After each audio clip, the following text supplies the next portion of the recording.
Hello friends, welcome to home maker life. तो आज आपके साथ लेकर आई हूँ कुछ ऐसी घरेलू टिप्स जो आपके बहुत ही काम आएंगे। छोटी छोटी चीज़ें हैं, लेकिन अक्सर हम लोग इस चीज़ों पर ध्यान नहीं देते हैं और हम परेशान होते हैं घर में। तो चलिए शुरू करते हैं। सबसे पहले अक्सर हम आटा छानते हैं इस तरह से। जब भी हम आटा छानते हैं तो साइड में आटा गिरता ही है और हमें बहुत परेशानी होती। जब कभी जल्दी होती है तो हम बहुत परेशान हो जाते हैं और साइड में आटा गिरता है। तो इसके लिए एक अच्छी ट्रिक है। इस तरह से गिलास में किसी भी कटोरी में या गिलास में इस तरह से आटा लीजिए और इस तरह से छन्नी के ऊपर रखकर इस तरह से इसको छानिए। तो आप कितना भी आटा छानेंगे आपका आटा कहीं भी साइड में नहीं गिरेगा और बहुत ही आसानी से और फटाफट से आपका आटा इस तरह से छन के तैयार हो जाएगा। ये देखिए, बिल्कुल इवन आपकी प्लेट में भी ज़्यादा दूर तक या साइड में आटा नहीं गया है। तो ये बहुत अच्छी ट्रिक है। दूसरा है आटा। अक्सर आटा जो हम रोटी बनाते हैं तो आटा बच जाता है, लेकिन जब हम फ्रिज में रखते हैं तो ये ख़राब हो जाता है। तो इसको इस तरह से डब्बा बंद करके रखेंगे फ्रिज में, तो उसमें हवा नहीं लगेगी और जब हम निकालेंगे तो हमारा आटा वैसे का वैसा निकलेगा। तीसरा है आलू का पराठा। जब भी हम आलू का पराठा बनाते हैं इस तरह से, तो आलू का पराठा साइड से आलू निकल जाते हैं। तो जब हम आलू की लोई बनाते हैं तो उसको इस तरह से किनारे से इस तरह से कटोरी का शेप दें और बीच में इसको ना दबाएं और इस तरह से इसको जब इसकी कटोरी जैसा शेप बनाएंगे और फिर इसमें रखेंगे आलू, तो जितना आपका आटा है उससे ज़्यादा आप इसमें आलू भर सकते हैं और पराठा बेलेंगे इस तरह से सील करके। तो आपका आलू बिल्कुल भी इसमें से निकलेगा नहीं और पराठा भी आप बहुत पतला बेल लेंगे आराम से इस तरह से। तो बस इसको इस तरह से सील करके और दोनों तरफ सूखा आटा लगा के और फिर जब हम इसका आटा बेलेंगे तो बहुत ही अच्छा बेलेगा। ये देखिए इस तरह से, और बिल्कुल पतला बेलेगा और कहीं से इसका आटा नहीं निकलेगा। ये देखिए, तो ये बहुत अच्छी ट्रिक है, यूज़ ज़रूर कीजिएगा। इसके बाद आता है सर्दियों में अक्सर दही नहीं जमता। विंटर्स में हम बहुत परेशान होते हैं दही के लिए। तो उसके लिए बढ़िया तरीका है कि जब हम खाना बनाते हैं तो रोटी वाले तवे को इस तरह से गर्म कर लें, या खाना बनाने के बाद भी कर सकते हैं ये। और जब ये अच्छे से गर्म हो जाए तो गैस को कर देंगे बंद, और जो दही को हमने गर्म गुनगुने दूध में करके रखा है इसको इस तरह से गर्म तवे पर रख देंगे और इसके ऊपर एक कपड़ा इस तरह से ढक देंगे। तो 4 से 5 घंटे में हमारा बहुत ही मज़ेदार सा दही बन के तैयार हो जाएगा। तीसरा, सर्दियाँ चल रही हैं अब, तो लहसुन की हमें बहुत ज़्यादा ज़रूरत पड़ती है, लेकिन इसको छीलना उतना ही परेशानी भरा सबब बन जाता है हम लेडीज़ के लिए। एक तो हाथों से बहुत स्मेल आती है, दूसरा जब हम इसको छीलते हैं तो ये नाखूनों में इसकी लग जाती है।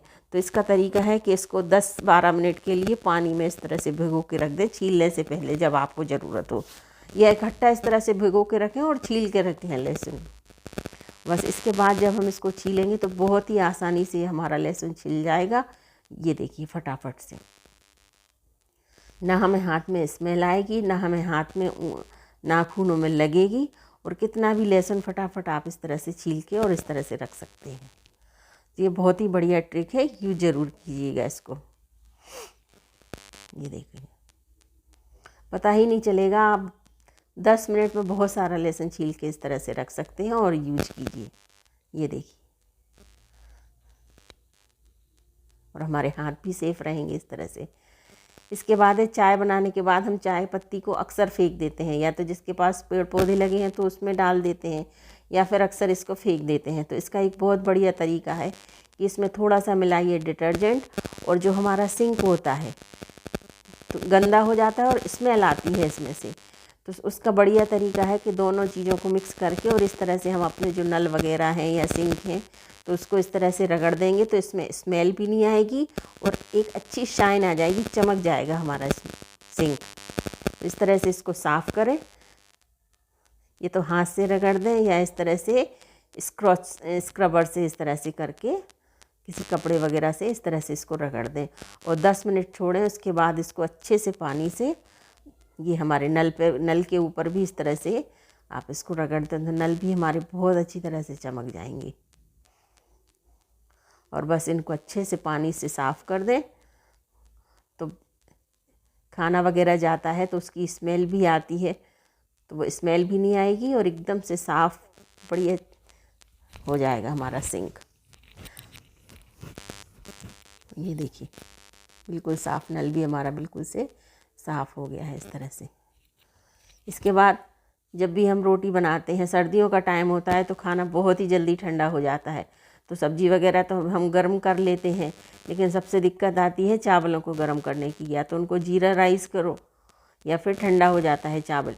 तो खाना बनाने के बाद जब हम गैस को बंद करते हैं तो हमारा तवा गर्म ही रहता है रोटी बनाने के बाद, तो चावल के कुकर को इसके ऊपर रख दें तो हमारे चावल गर्म बने रहेंगे। इसके बाद जब भी हम रोटी बनाते हैं तो प्लेटफार्म पे इस तरह का आटा गिर जाता है और हमारा प्लेटफार्म गंदा हो जाता है। तो ये इस तरह की सिलिकॉन की मैट्स आती हैं, तो इनको बिछा के आप यूज़ करें। तो ये देखिए आटा इसमें आया, अब हम इसको साफ़ कर लेंगे और हमारा प्लेटफार्म भी साफ़ रहता है। इसके बाद इस तरह के पाउच नमकीन वगैरह के, स्नैक्स के हर घर में आते हैं, जिनको हम भरने के बाद ये पाउच अक्सर फेंक देते हैं, लेकिन इनको फेंके नहीं, इनको साफ़ करके आप रख सकते हैं। जब भी कहीं सफ़र वगैरह में जाएं तो इसमें अपना स्नैक्स है, नमकीन वगैरह है, इस तरह से सील करके आराम से ले जाएं। बिस्किट वगैरह है बच्चों के लिए अगर ले जा रहे हैं, कोई भी चीज़ आज आप इसमें ले जा सकते हैं। इसके बाद हम लेडीज़ अक्सर मार्केट जाते हैं और इस तरह से कुर्ती वगैरह लाते हैं, तो क्या होता है इसकी फ़िटिंग तो होती नहीं है, तो हम भागते हैं फिर टेलर के पास, और फिटिंग एक तो ख़रीद के लाओ, उसमें भी पैसा खर्चा होता है, दूसरे बाद चक्कर लगाना पड़ता है। तो इसका एक तरीका है कि जो हम नई कुर्ती लेके आए हैं जिसकी फ़िटिंग नहीं है, उसको करेंगे हम इस तरह से उल्टा और उसको इस तरह से बिछा लेंगे फ्रंट, और जो हमारे फिटिंग वाली कुर्ती है उसको सीधा रखना है हमें इसके ऊपर। जो जिसकी फ़िटिंग करना है उसको उल्टा रखना है, और जिससे फिटिंग करना है उसको हम इसके ऊपर इस तरह से सीधा कर लेंगे, इस तरह से मिलाते हुए गले के ऊपर और बाजुओं का जो कट्स है उसके ऊपर। इसके बाद जो एरिया आया है इसमें हम इस तरह से पेन से निशान लगा देंगे। ये देखिए इस तरह से हम निशान लगा देंगे और फिर मशीन से इसके ऊपर सिलाई डाल देंगे, तो बिल्कुल परफेक्ट फिटिंग की हमारी कुर्ती फिटिंग हो जाएगी। तो ये बहुत ही आसान तरीका है हम लेडीज़ों के लिए, इस तरह से। और बस यहाँ ये सिलाई लगा लेंगे हम वैसे ही मशीन से, है ना मज़ेदार ट्रिक्स। इसके बाद अक्सर हमें घर में छोटी मोटी सिलाई करना पड़ती है, कभी इमरजेंसी में बहुत ज़रूरत पड़ जाती है, तो पता चलता है नीचे के जो नीडल होती है उसमें धागा ही नहीं है। अब इतनी जल्दी अगर इमरजेंसी है तो इसको भरना भी दिक्कत हो जाता है, तो क्या करें, इस तरह से अलग अलग तरह की 4-5 जो गिट्टियाँ होती हैं इनको भरकर हमेशा इस तरह से जब भी आप फ्री हों तो इसको भर के रखें, तो जब हमें ज़रूरत पड़ेगी तो फटाफट इसको उठा के और हम अपना काम कर सकते हैं, तो हमारा काम ईजी हो जाएगा इस तरह से। इसके बाद धागा, मशीन में जब सिलाई करते हैं और जब धागा टूट जाता है तो अक्सर हम सीनियर सिटीजन वगैरह जो हैं या जिनकी एज ज़्यादा है उनको धागा डालने में बड़ी दिक्कत होती है। तो आजकल तो ये सुविधा हो गई है, ये देखिए धागा समझ में ही नहीं आता है कहाँ जाता है। घर में कोई हो तो उसको भी बार बार परेशान नहीं करते, तो इस तरह का ये टूल आता है धागा डालने वाला, तो इस तरह से इसको लेके रखें और इसमें इस तरह से धागा इसको सुई को इसमें डालें और इस तरह से इसमें धागा आसानी से डल जाएगा, और बस इसको इस तरह से खींच लें। ये देखिए तो हमारा धागा आराम से डल गया। अब हमें परेशानी नहीं होगी, मस्त बढ़िया जितनी चाहे आप सिलाई करें। ये देखिए, तो वीडियो पसंद आया हो तो लाइक करें, शेयर करें और चैनल को सब्सक्राइब करें, और कमेंट करके बताएं कि आपको हमारे वीडियोस में क्या कमी लगती है। तो मिलते हैं नेक्स्ट वीडियो में। Thank you.